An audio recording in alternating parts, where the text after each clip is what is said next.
buhay o kabiguan, ng ligaya o lungkot. Kaya marapat lamang na tanggapin si Jesus bilang tagapagligtas at Panginoon.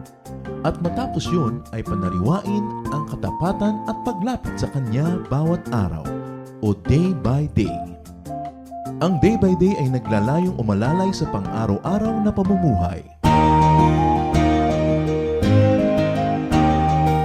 Narito po si Kuya Ed Lapis sa mensaheng pinamagatang The One Thing That Is Needed.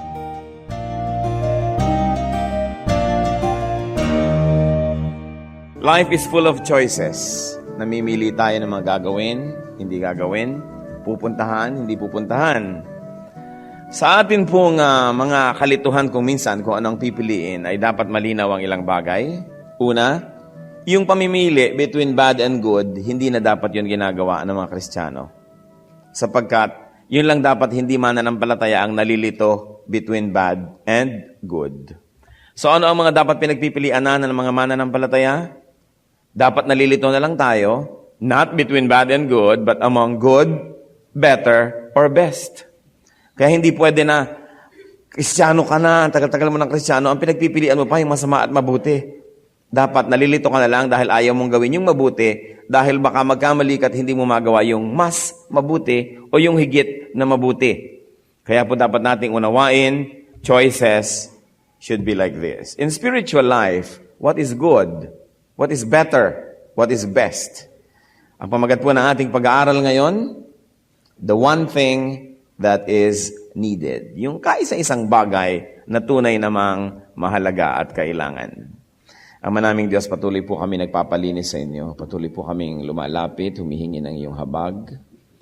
Kami po, Panginoon, ay humihingi ng inyong tulong.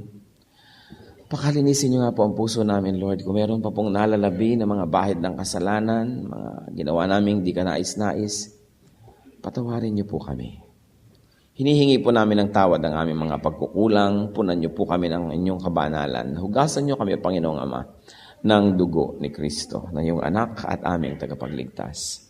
Nang sa gayon, di man kami karapat-dapat, ay maging karapat-dapat ayon sa iyong habag at sa iyong pag-ibig. We pray, Father, that you may be our speaker today, that you may speak through into our hearts, that you may pierce our hearts with your powerful and sharp words. At nawa, Panginoon, yung mga salita ay maging matatabang binhi. Malulusog na mga binhi na itatanim sa aming puso. Ito ay mag-ugat, lumago, mamunga ng kabanalan at mga mabubuting gawa. Nagtitipon-tipon po kami, Ama, para po ipagdiwang ang iyong kabutihan at para rin pakinggan ang iyong tinig. Kaya kayo nga po ang mangusap. Hindi ang inyong lingkod, kundi kayo ang siyang mangusap sa inyong mga anak, Panginoon. We are your church, we are your sheep, we are the people that belong to you. And so we ask you, Father, God of Moses, be our speaker. Lead us, Holy Spirit. Enable us. Kung may sagabal, ano man yun, emotional, physical, health reasons, intellectual issues, anuman ang maaaring maging sagabal, especially presence of evil, we all reject in the name of Jesus Christ.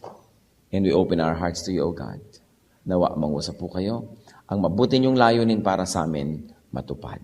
In Jesus' powerful name, this is our prayer, Father. The one thing that is needed. Luke 10:38-42 gives us a glimpse into the life of two sisters na naging sobrang sikat sa mga Kristiyano all throughout time. Si Martha and Mary. Luke 10:38-42. As Jesus and his disciples were on their way, he came to a village where a woman named Martha opened her home to him. She had a sister called Mary who sat at the Lord's feet listening to what he said. But Martha was distracted by all the preparations that had to be made. She came to him and asked, Lord, don't you care that my sister has left me to do the work by myself? Tell her to help me. Martha, Martha, the Lord answered, you are worried and upset about many things, but only one thing is needed. Mary has chosen what is better, and it will not be taken away from her. And may the Lord add blessings to the reading and hearing of these beautiful words. So ano pang makikita natin dito? Ang Panginoon ay naglakbay, nagpunta siya sa isang village. At merong isang babae doon na nagbukas ng kanyang tahanan. Siguro siya yung panganay, siya yung may authority doon sa bahay. Martha opened her home to the Lord. At pagkatapos ay maraming tao ang Panginoon na laging kabuntot Hindi naman siya nakakapaglakbay mag-isa, maraming naniniwala, maraming nag-uusyoso, so maraming kasama. At usually, pag nagpupunta siya sa isang lugar, nabalitaan ng mga taga roon, nagkakagulo pa at dumadating pa ang kirami-raming tao. So itong bahay na binuksan ni Mary para kay Lord at sa kanyang mga kasama ay hindi malayong napuno ng maraming tao. At pagkatapos yan, dahil doon, itong si Mary bilang responsible member of that household, probably the leader of the household, dahil sinabi siya yung nag-open ng house, Naging very busy siya preparing. Maaaring naghahanda siya ng pagkain, merienda, para kaya kay Lord at mga kasama o para sa lahat ng dumalo. Hindi sinabi. But what we know is he became very busy preparing because they had many guests. At nandun siya sa kusina, naglalagabog siguro ang kanyang mga ginagamit na mga kung ano-anong kasangkapan. At ito naman kanyang isang kapatid na babae ay hindi siya tinutulungan doon sa kusina. At nandun nakasalampak sa sahig at nakikinig sa Panginoon na nagtuturo. Hindi na siguro nakatiis itong si Martha at hindi naman nagtengang kawali na yung kapatid niya sa kanyang kadadabog siguro at mga tunog-tunog na alam niyo, mga sound effects ng kusina. Lumapit na tuloy, pumunta na doon sa sala. As sabi, Lord, hindi niyo ba napapansin na hindi ako tinutulungan ng kapatid ko? Papayagan niyo ba yan? Sabi niya ganon. Sabihin niyo, tulungan ako. At sabi ng Panginoon, Martha, masyado ka namang maraming iniintindi kasi. Isa lang naman ang mahalaga. Sabi nga nun, at pinili yun ni Mary. Hindi yun kukunin sa kanya. At the end of the story. Mukhang napaka-igsi, mukhang napaka-innocent story, but there's a lot of things we can learn from it. But first, let's take a look at the characters themselves. First of all, Martha. What do we know about her? That Martha was hospitable. She opened her house to Jesus. A very good act. Gaano karami sa atin nag-open ang ating house to Jesus? That open our houses to Bible studies, to prayer meetings, to fellowship. Na sinasabi natin, yung bahay ko po, binubuksan ko, magpadala kayo ng teacher, o ako magtuturo, whatever, bigyan niyo po ako ng lesson plan, at tayo ay magkaroon ng Bible study sa bahay. So Mary was hospitable. That's the least that can be said about her. And that Martha was attentive to the preparations. She was attentive to the activities, to the details of hosting, and to the form of the event. Ang lahat po ng bagay ay mayroong dalawang mukha, form and substance. Yung itsura niya, yung structure niya, yung nangyayari at nakikita ng mata, nahihipo ng kamay, yung physical, at pagkatapos yung espiritu behind it, the substance. So, she was very engrossed in the form, and she was very engrossed with the people. There were many people. Her attentiveness, her preparations, distracted her. That's the word that the Lord used. Natuon ang kanyang mata, ang kanyang pansin sa ibang bagay. Nalibang, naaliw sa isang bagay na hindi dapat kinalibangan. Na-distract, na-istorbo, napako sa ibang hindi naman ganong kahalagang bagay.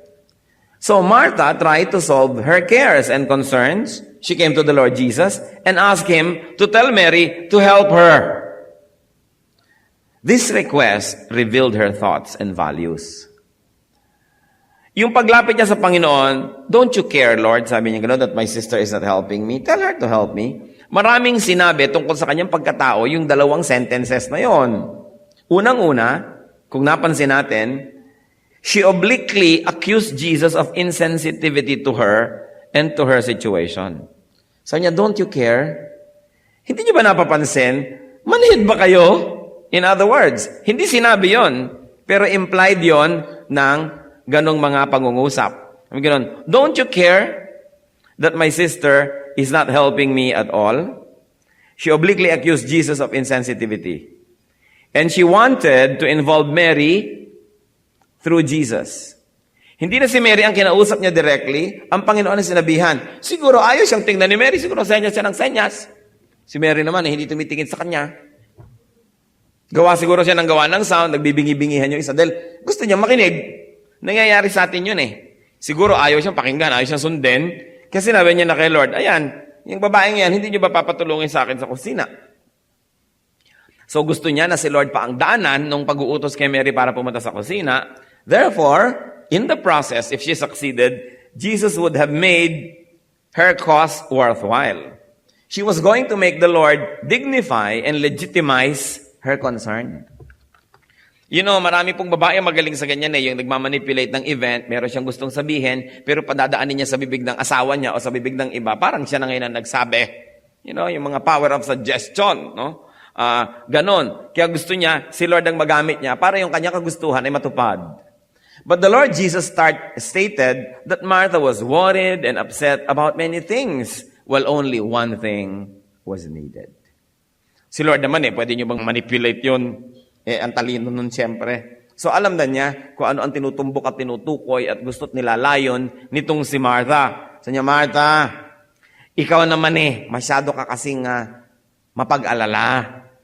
Masyado kang worrier about many things. Samantalang isang bagay lang naman ang mahalaga And the Lord commended Mary and her choice of activity. In other words, ano yung mahalaga? Hindi binanggit, pero it's obvious. Ang mahalaga ay makinig sa kanyang turo.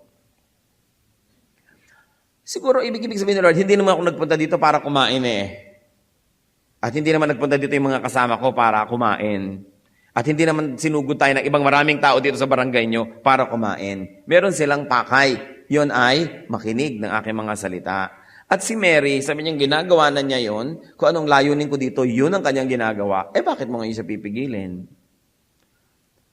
Alam niyo, hindi naman si Lord nagpupunta sa bahay nila araw-araw. Samantalang siguro, itong si Martha at Mary, nagluluto naman talaga araw-araw, nagliligpit ng mga pinagkainan araw-araw. So it was just routine. So why not suspend it for something more special? And that was the enjoyment of God's Word. But let me be emphatic na hindi masama ang ginagawa ni Martha. Hindi masama na mag-asikaso, hindi masama na maayusin ang pakikitungo sa mga bisita. Kaya lang, ang pinili niya yung good. At di ba't binanggit na nga natin, ang mga mananampalataya, hindi dapat namimili between bad and good. Kundi namimili between good, better, or best. Among these three, dapat ang pinagpipilian. So, Martha chose the good. Mary chose the better, or the best. Kaya si Mary ang na-commend nitong si Lord. Under ordinary circumstances, dapat talaga siyang masita dahil ba't hindi siya tumutulong? Tamad ba siya or what? Pero ipinili niya ng oras at okasyon kung ano ang mas mahalaga. So the Lord commended Mary. And the Lord rejected Martha's request for help. What was Mary's choice? She sat at the Lord's feet. She listened to what was said. And remember, the Bible says, faith comes from, church, hearing. Kaya mahalaga yung nakikinig. At si Mary nakikinig. Yung pag-upo, yung pakikinig, this was worship. This was reverence. This was teachability. Yung pag-upo doon, marami pong pwedeng imply, marami pwedeng ipahiwatig. Unang-una, restfulness. Hindi naman kayo pwedeng maupo kung hindi kayo restful. Tulad sa worship, nakaupo kayo, nakikinig kayo. May mga tao hindi mapakali, tayo, upo, tayo, upo. O kaya nakaupo pero hindi nakikinig. Nagte-text ng lihim sa loob ng bag. Talagang kapang-kapa niya yung mga tiklado ng kanyang telepono. Merong ibang ginagawa. Malayo ang isip. Pero alam niyo yung maupo, tapos makinig, hindi yan madaling gawin. Dahil yung payapa ang loob, yun ang nakakaupo para makinig. At pagkatapos, nagko-concentrate. It is not easy to sit still. Kung isa po nakakakita ko ng halimbawa, tao nakaupo sa poolside, nagbabasa. Tinitingnan ko kung nakakailang pages na siya na binabasa. Ilang pages. Yung pare-pareho ng speed, halos yung pag-turn ng page. At kung nakakalima na, 6 na halos pare-parehong oras ng pagbasa, ibig sabihin nagbabasa nga. Nakakonsentrate nga. Siguro itong taong to mapayapa. Walang problema. O meron man, tahimik ang loob niya. Bakit? Kung may problema kayo at magulo ang inyong kalooban, hindi kayo pwedeng maupo doon at magbasa. Nakakaisang page pa lang kayo, napapatunganga na kayong ganon, 10 minutes na, hindi nyo pa tineturn yung page. Kung tinitin ko, may problema siguro to. Kasi nagbabasa, hindi naman nagbabasa. Nakatingin, malayo ang tingin, wala namang tinatanaw. O kaya tatayo, uupo, dudukutin ang telepono, tatayo. Yung mga tao po kasing hindi payapa, parang kitikiti. Kaya ito si Martha, parang kitikiti, lakad dito, lakad doon, ayos doon. You know, yung pagiging hyperactive can be a cover-up for an inner adequacy. Yung sobrang hindi ka na mapakali, kilos ka ng kilos, achieve ka ng achieve. Parang kung minsan may tinatakpan na kakulangan, alam man o hindi alam nung may katawan. Pero para tumahimik ka, makinig, payapa ang loob. Yung mga nakikita ko kuminsan sa mga palengke na mga nakaupo sa isang tumpok ng buko, no? Pagkatapos ay nagbabasa ng comics, nagpapamanicure pa, no? Papayapa ang loob, pabira naman premyo ng buhay ito, napakatahimik.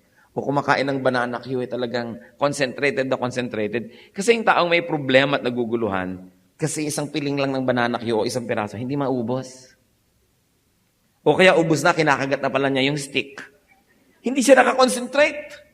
But for Mary to sit there and listen spoke volumes about the condition of her heart. Kasi hindi madali na manahimik. So there was concentration. And as the Lord said, Mary's choice was the better one. Why? Because she devoted herself to the essence, to the spirit of the event. Martha was devoted to the form of the event. Mary was devoted to the spirit of the event. Parang ganito, Valentine's Day, concentrated kayo sa form, gupit kayo ng gupit ng mga papel na puso at mga kupi-kupidong puso, tapos may dumaan, ano ba? Na-star ba mo ako? Hoy tayo na, nagpapili ako, ayan. Pero gumagawa ka ng mga puso. No? You are concentrating on the form. Pero yung hindi gumagawa nun, pero very loving, siyang merong tunay na puso. Yung spirit ang mahalaga, hindi yung form. Ngayon, kung yung spirit at form magkasamang sabay, edi lalong mabuti. But you cannot compensate for the lack of spirit by having form. Kaya mahalaga yung nakikita natin yung choices ng dalawang ito. Si Martha was choosing to please the people. Napansin niyo ba yon? Gusto niya perfect ang handa, siguro maganda yung hain, gumagawa pa po sa siguro ng mga lumpiang ubod, siya ay gumagawa pa ng mga rellenong bangos, yung mga mahihirap gawin, hindi na lamang yung simple, maglabas ng skyflakes at tubig, tapos na, para siya makapakinig. Siguro, very complex ang ginagawa niyang paghahanda. People pleaser. That was not bad. Right? But Mary was Jesus pleaser, which was the best. Sa atin pong buhay, lagi tayong may audience. Pansinin ninyo. Kumisan may kausap kayong isang tao, pero actually wala naman kayong pake kung nadidinig niya kayo o hindi. Yung palang tao sa banda-banda ro na iniisip yung nakikinig, yun ang tunay yung audience. Di ba nangyayari yan?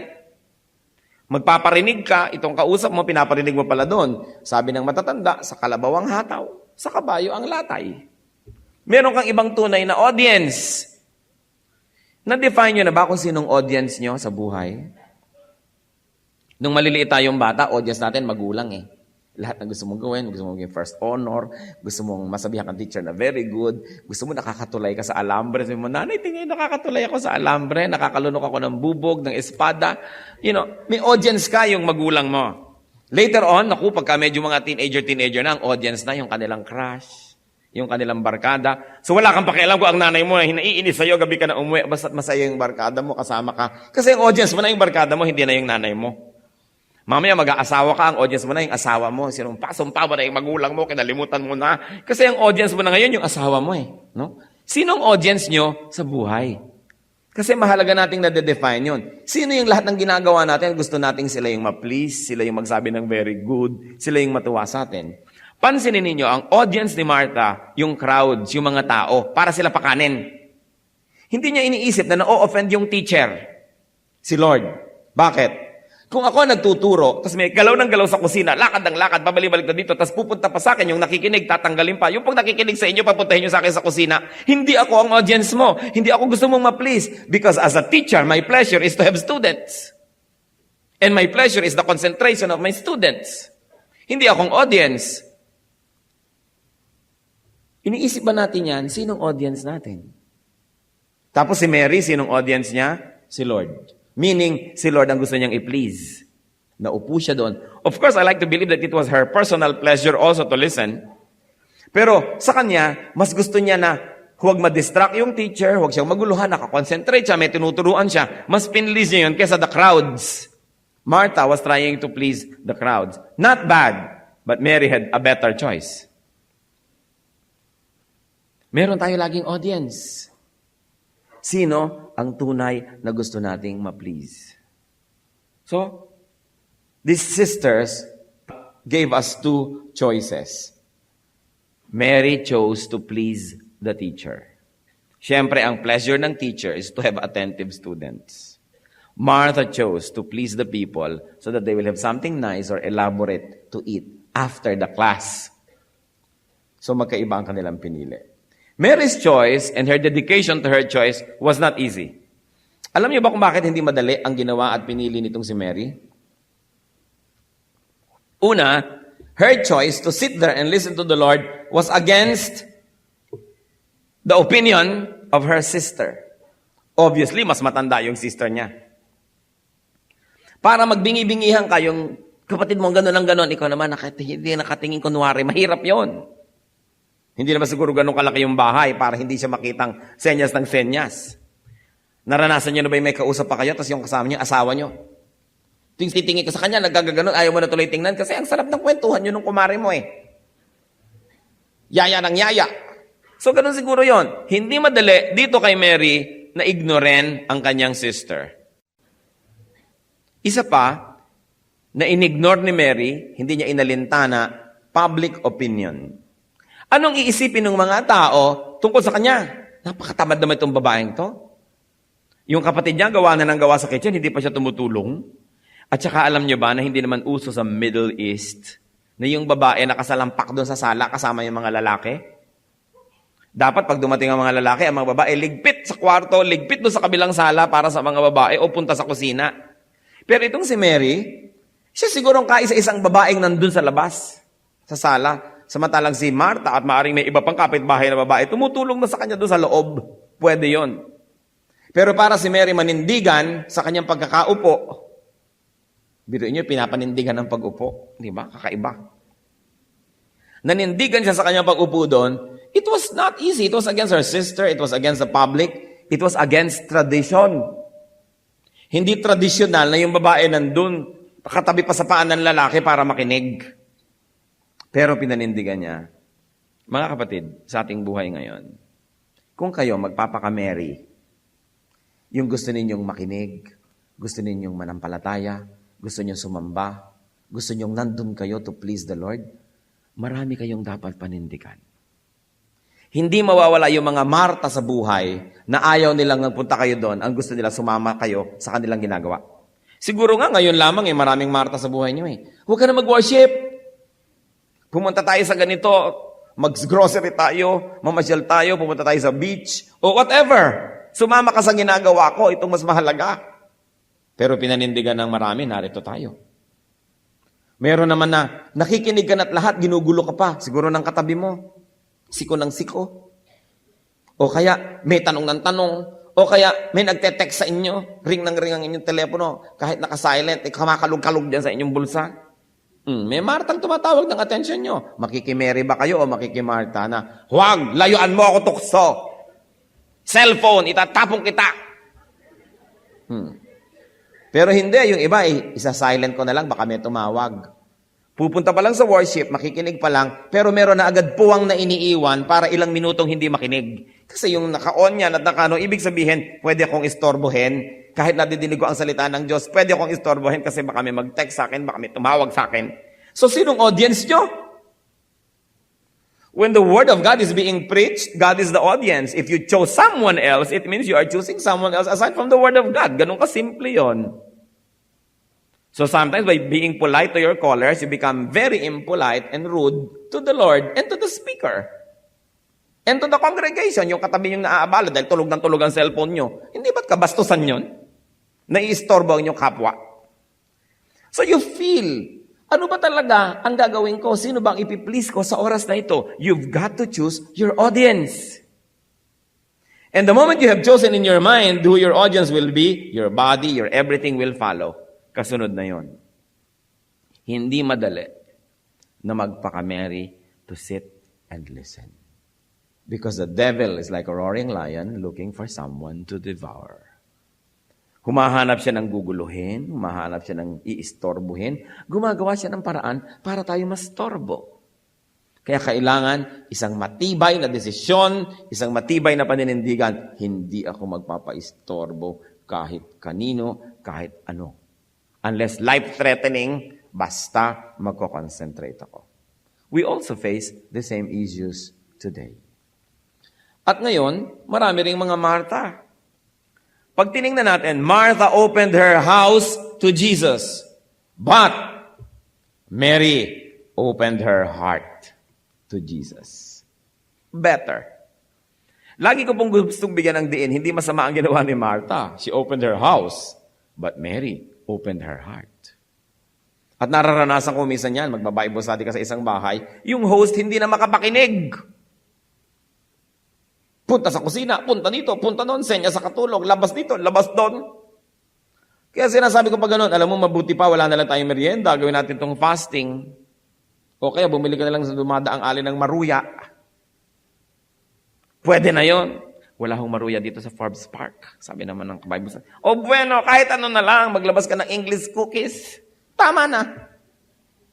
Pero para ka magtayo-tayo, ganyan-ganyan, hindi ka tuloy nakakonsentrate. Alam niyo po, very sadly, isa sa mga unang mga Bible studies natin nung nag-uumpisa ang day by day was done in a home where the host was a nearly perfect host. Pero ngayon wala siya sa ating congregation. Hindi natin siya makasama. Kasi hindi ko malaman kung naintindihan niya yung mga klase sa hinaba-haba ng panahon na nagba-Bible study sa bahay niya. Kasi lagi siyang nasa kusina. Kaya ngayon, I put my foot down. This was your house before I came to teach. But while I am here, I take command of this house. And I order you, owner of the house, sit there and listen. Otherwise, I leave and I don't teach here. Opo, ganon, ginagawa ko yon. May mga bahay akong iniwan dahil ayaw mag-concentrate ng may bahay sa pakikinig. Host lang siya. They open their house, but not their hearts. Kaya mahalaga, kung kayo nagtuturo ng mga Bible, kahit hindi nyo bahay, the moment you begin teaching, you take command of the place. Because you are there in the name of the Lord. Otherwise, choose another house. Minsan magbabible study ka sa mga bahay-bahay, minuminuto na lang may lumalabas na apo, pamangkin, ang cute naman, tadjing, ito po ang apo ko. Naistorbo kayo! Ring ang telepono, labas-masok ang mga tao, leave that house and go elsewhere para kayo concentrate. It's important.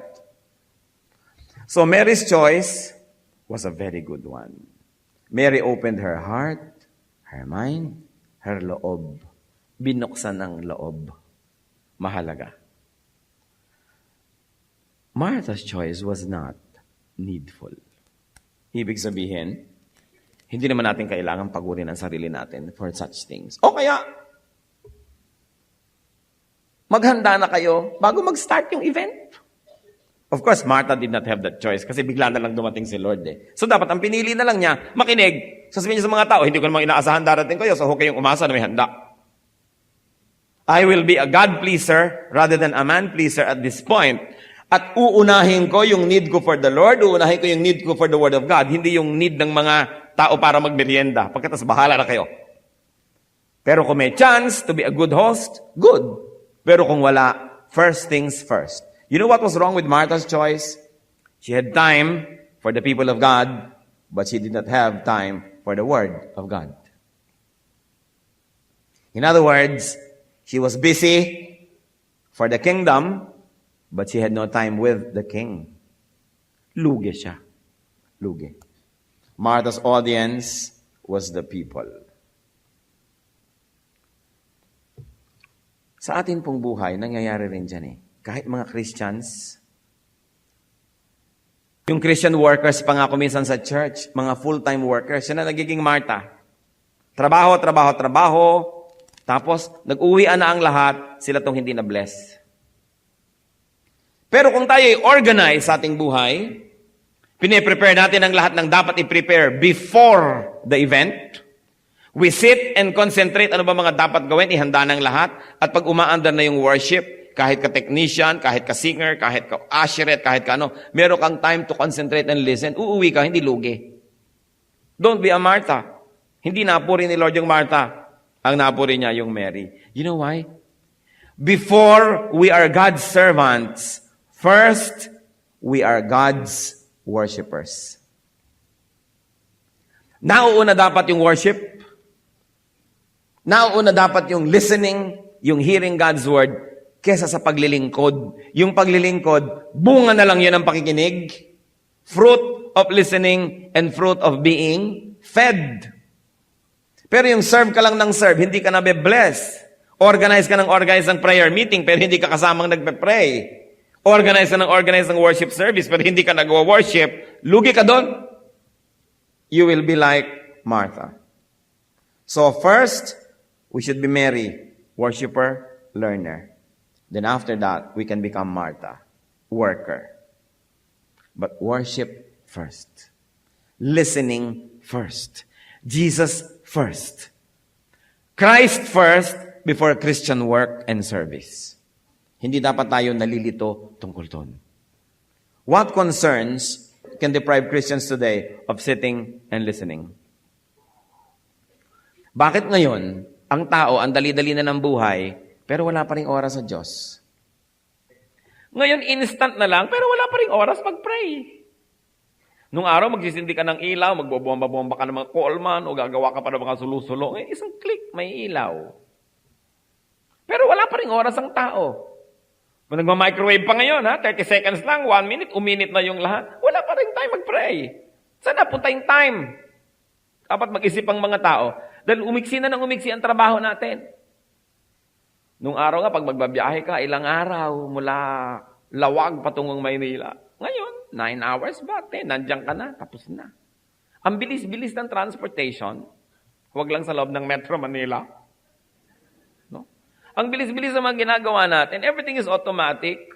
And yet, wala pa rin time ang tao. Alam niyo po ba, hindi yung totoo, meron tayong time, but you choose not to have time. Because you spend your time in something else or for something else. This is where all humans are equal. Lahat tayo may 24 hours a day. Pero ba't yung iba may na-achieve? Yung iba wala. Choice nyo yun. It's important to be organized. So what concerns can deprive you of sitting and listening?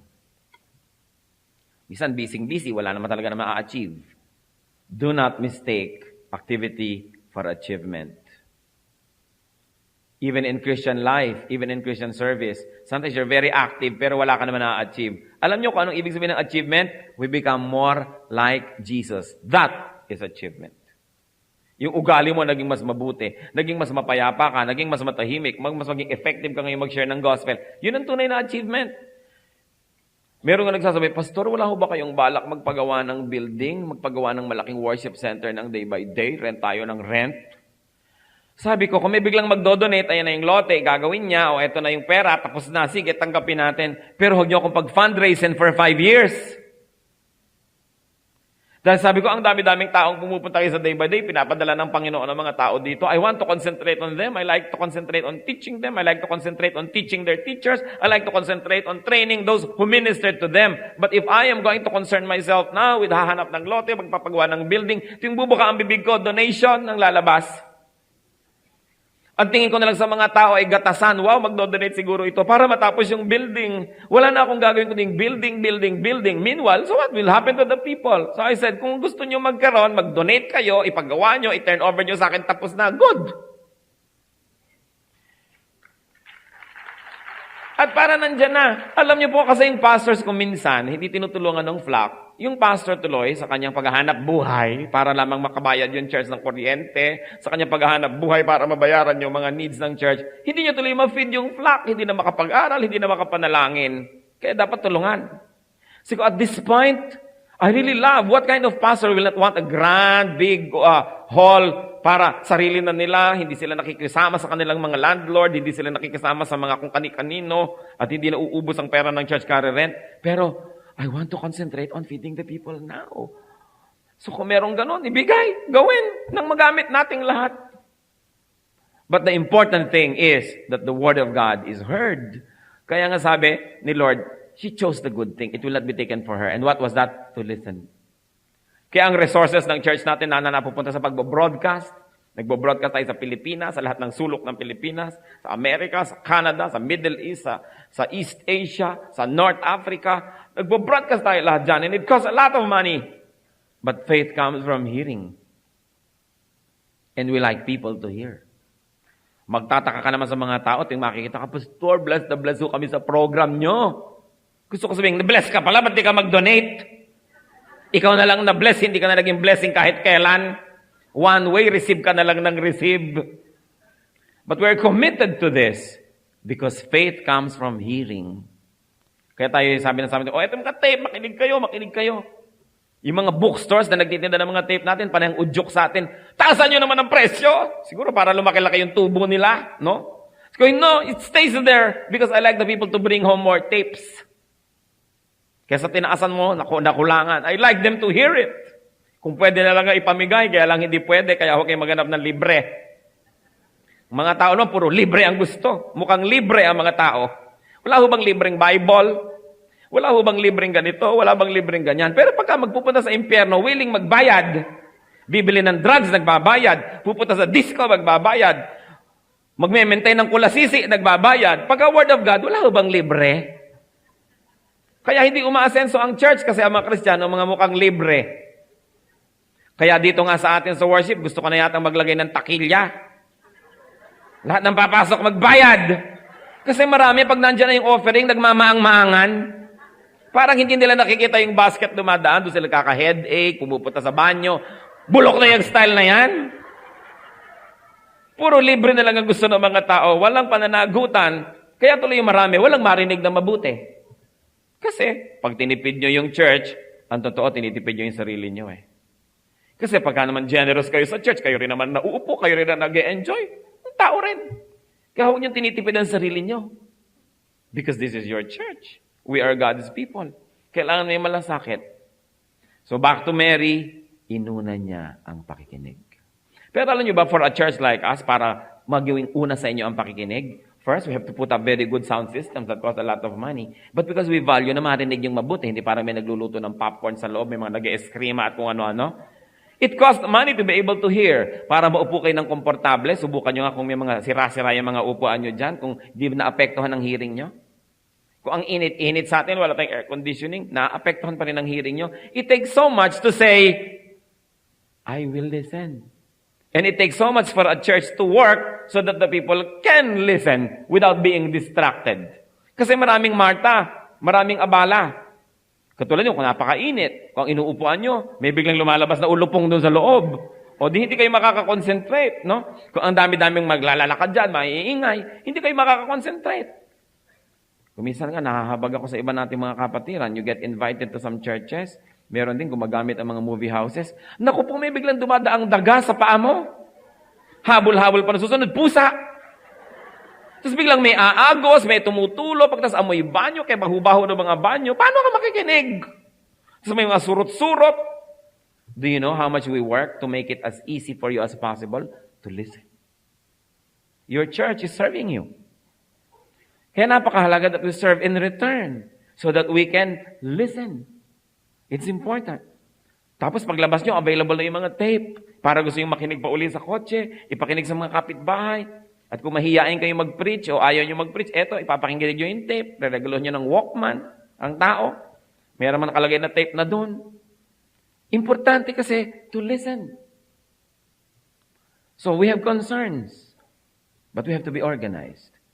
Huwag kayong mamili between being Mary and Martha. We should be both. But first, be a Mary.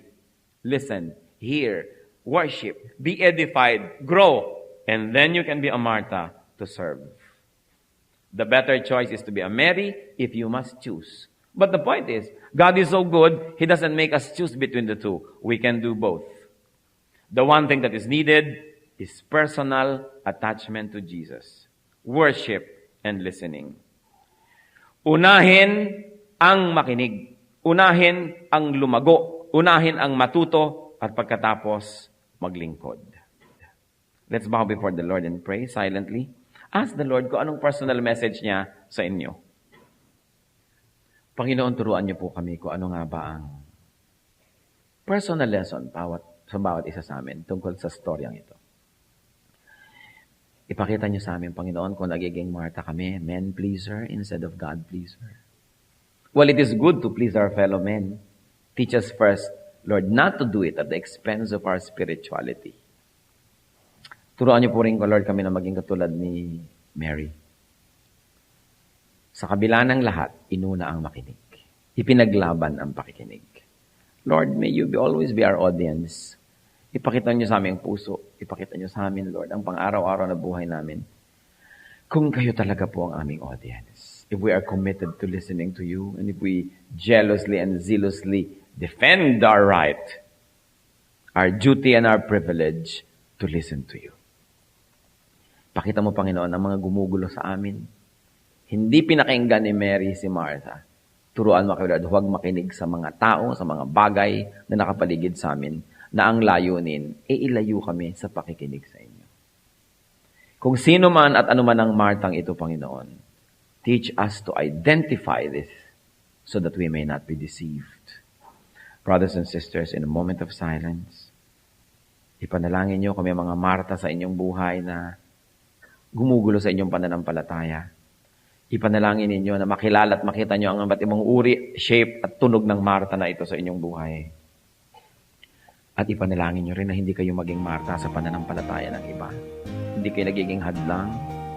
Tinutulungan niyo silang makinig at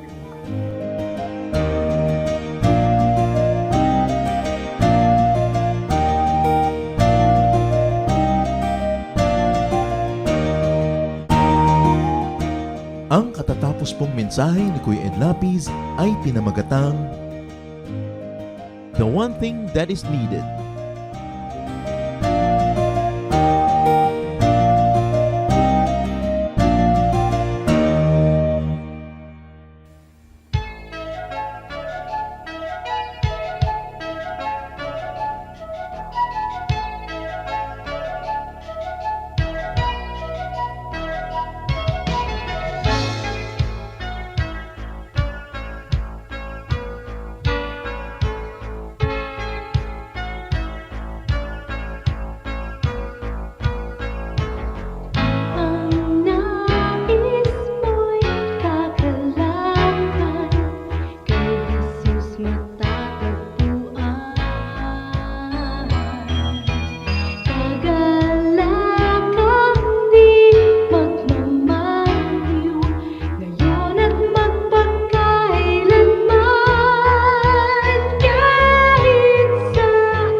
Maraming kayamanan ng ating bayan na dapat maipagmalaki at isa na rito ang ating musika. Napakarami ng mga instrumentong pangtugtog ng ating lahi. Isa na rito ang kulintang tamlang ng mga Maguindanao sa Cotabato.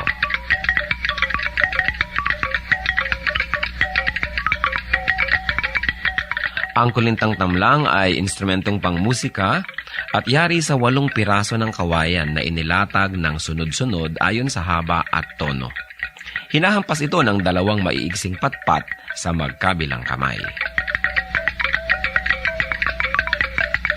Sa mga Maguindanao, ang kulintang ang pinakakilala at pinakapangkaraniwang instrumentong ginagamit sa mga kasiyahan. Ito ay isang hanay ng 8 maliliit na agong na may umbok. Subalit sa kakulangan nito ay maaaring gamitin sa halip ang kulintang tamlang.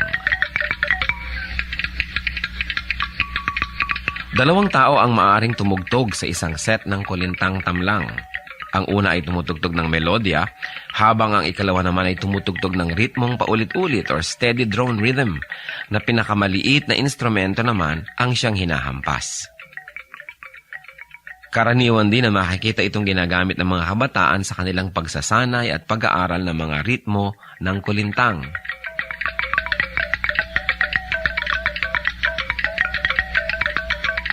Yan ang kulintang tamlang ng mga Maguindanao sa Cotabato.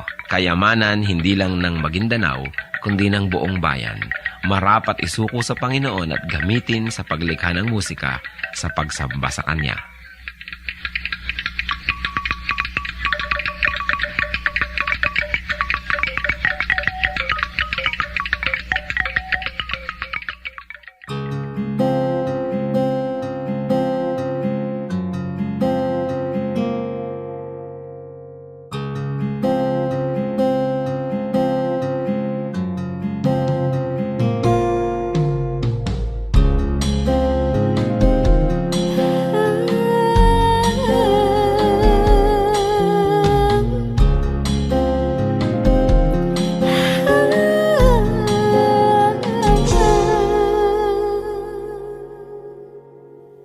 Pag-ibig mo o kailanin, sukat man lumayo'y mahal pa rin. Liparin ko man ang dulong ng langit, sa piling mo pa rin magbabalik.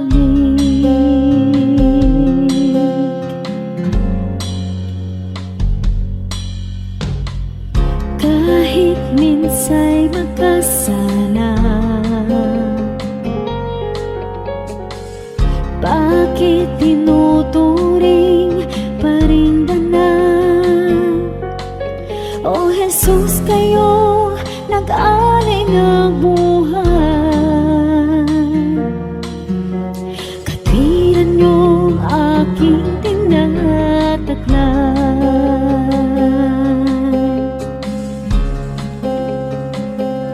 O tanggapin, papuri ay tingkin, nagsasabing ikaw aking hari, Diyos na banal,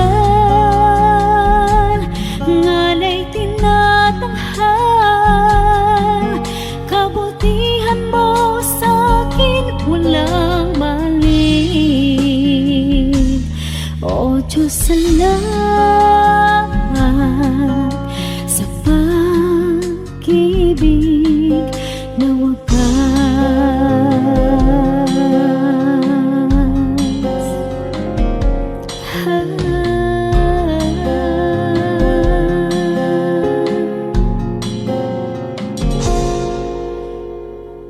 Lagi naman itong isip, ngalan ko sa palad mo inukit. Walang sino mang maaring magwala, kaligtasang ikaw ang nagtikay.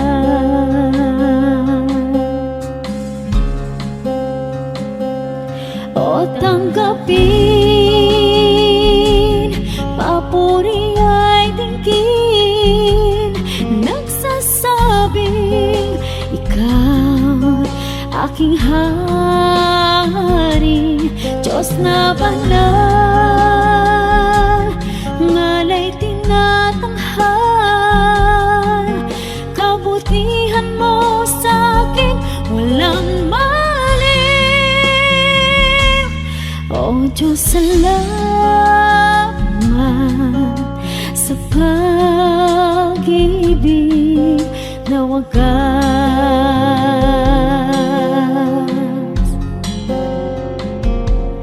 O tanggapin, papuri ay tingin, nagsasabing ikaw aking hari, Diyos na banal, ngalay tinatanghal, kabutihan mo sa'kin walang mali. O Diyos, salamat sa pag-ibig na wagas.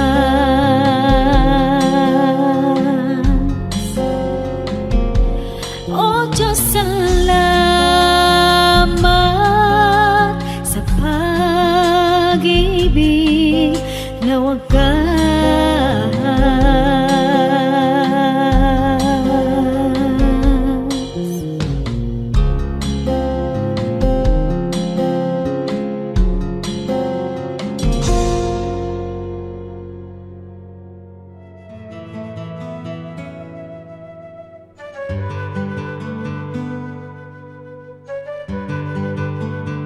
Bakit matamis ang spaghetti ng Pilipino? Yung spaghetti naman talaga, maasim yan eh. Sinisikmura naman ang Pilipino kung kakain nun. So anong gagawin niya sa spaghetti? Tatamisan niya, ibabagay niya sa kanyang panglasa. Akala ng mga tao, westernized ang Pilipinas. No. Westernization is just a thin veneer. When you scratch on that very thin surface, you will find the indigenous Filipino alive and kicking. Tulad ng spaghetti. Iniiba natin ang mga dumarating, pinababagay natin sa ating panlasa, and it is a tool to survive. And sometimes not only to survive, but also to prevail. So, gusto nating matamis ang spaghetti, tamisan, Pinoy eh.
Sa dakilang kalangan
Oras na po para pansamantalang magpaalam ang programang Day by Day.